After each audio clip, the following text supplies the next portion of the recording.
Meanwhile, we're sitting around. I'm a little grateful that we had nothing to do because for some reason, Jimmy Garoppolo's name just got tossed out there left and right, all surrounding the Pittsburgh Steelers.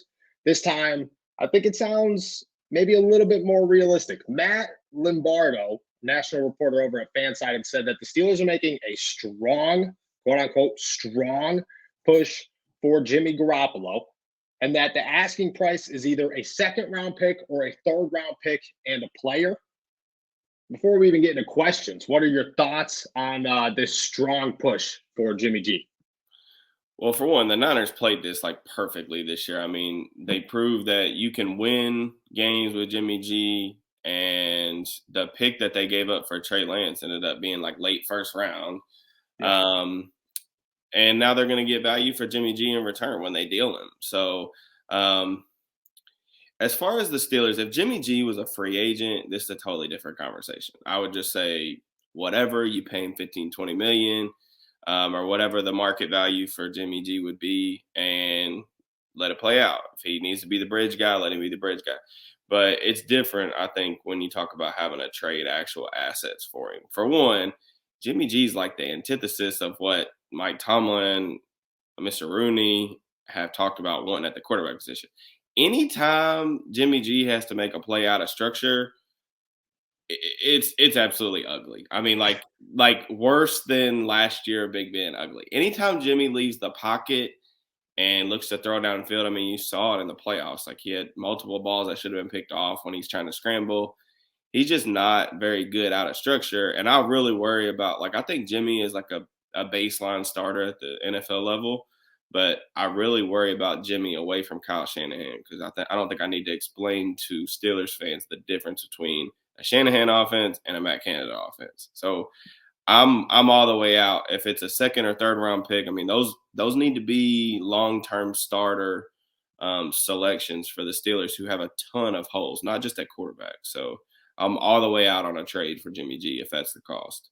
Yeah, I definitely believe that. And I agree. I think that, for one, it seems that when Jimmy G leaves, like goes to make a move on the run, it's like almost always an interception. And I think that that's kind of like overlooked, just like you said. It's like Derek Carr. Like, people are using the Derek Carr example. What the longer a play opens up for most quarterbacks, the higher the percentage that it's going to be a completion becomes. For guys like Jimmy G and Derek Carr, that just means the complete opposite. The longer that they have the ball in their hands, the more dangerous it becomes that the defense is going to end up with the football. And I mean, you have a bad offensive line. You're going to go into this season with a bad offensive line. Even if it improves, it's not going to be great.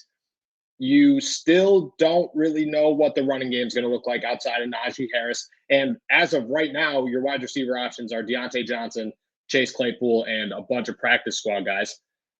That's not really a combination for success. It's not somebody that you go, oh, Jimmy G's a playoff guy, he'll just get this team to the playoffs. Well, the 49ers have one of the best defenses in football. They have Deebo Samuels, who is whatever you want to call him, but he's everything.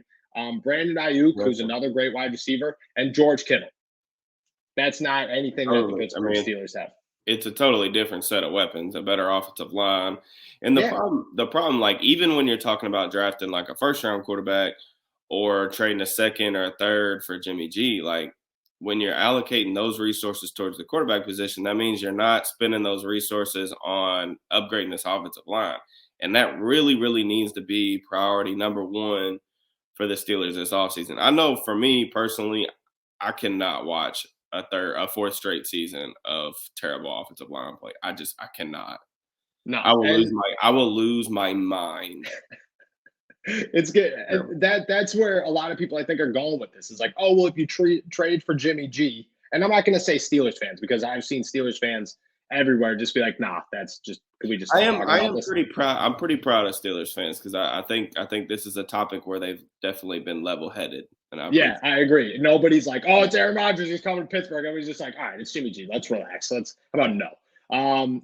But people who are making that argument is saying, well, you could spend a first round pick on an offensive lineman. Well, the Steelers need 3 offensive linemen, and that's if you have faith that Kendrick Green or Kevin Dotson is a starting guard in the NFL. So that doesn't change. And second, Jimmy G's under contract for 1 year. So you're going to take on another quarterback contract, which means that you can't go out and make a splash in free agency. And then after the season, you have to figure out your quarterback situation again. Yes. That just doesn't make any sense. I mean, really a trade for Jimmy G. I mean, Aaron Rodgers is in the same boat in my book. Yeah. Like, if you're going to trade for a quarterback on an expiring contract, you have to extend them because there's no way, like, a bridge quarterback, regardless of what you feel like Jimmy G is. I feel like I'm a smidge higher than everybody else is on Jimmy G, but like still, he's a bridge quarterback or a baseline starter.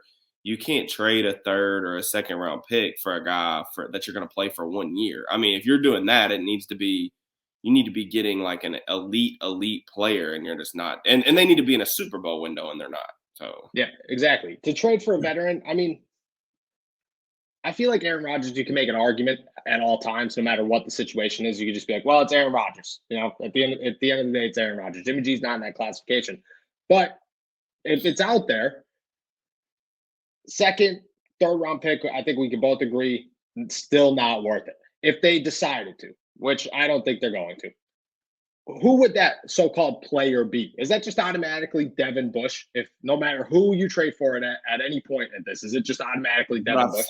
I've seen people throw like Devin Bush's name in there. I've seen people throw like Chase Claypool's name in there. Chase Claypool. I feel like Steelers fans like sometimes will throw like players that the majority of the fan base isn't very high on, and then throw them in trades to act like the team receiving that player is going to like them any more than we do. Like I think the majority of the Steelers fans understand that Devin didn't have a good year. Chase was mostly disappointing this year for the amount of time that he played. Like, I mean, that doesn't mean that San Francisco is going to want magically Devin or Chase. Like, well, you know what I'm saying? Like, I don't think you can trade bad players and expect a good return. I mean, it's no. And what do you like if you get rid of? I mean, Devin Bush doesn't make any sense at all for San Francisco because you have a guy named Fred Warner. And you're like, oh, well, you know, let's just add another first round pick that stinks and has 1 year left on his contract. And Chase Claypool, if you trade Chase Claypool and you're going to bring in Jimmy G, you're telling me, yeah, like you're just like, all right, Pat Freiermuth and Deontay, have fun. Go ahead. Anthony Miller, I guess, has got some upside. Have 250 targets. That doesn't make any sense. There isn't a player. I think that's at the end of the day, the Steelers don't have a trade guy. They have none of them. Like unless you're going to be like normally when you see like teams throw for one, player trades like player for player are really rare in the NFL for a lot of reasons because I mean whenever you're trading a player, you're creating another need. And the Steelers have so many needs right now. They don't have a plethora of depth at like any one position. I mean, what position do you feel great about their depth right now?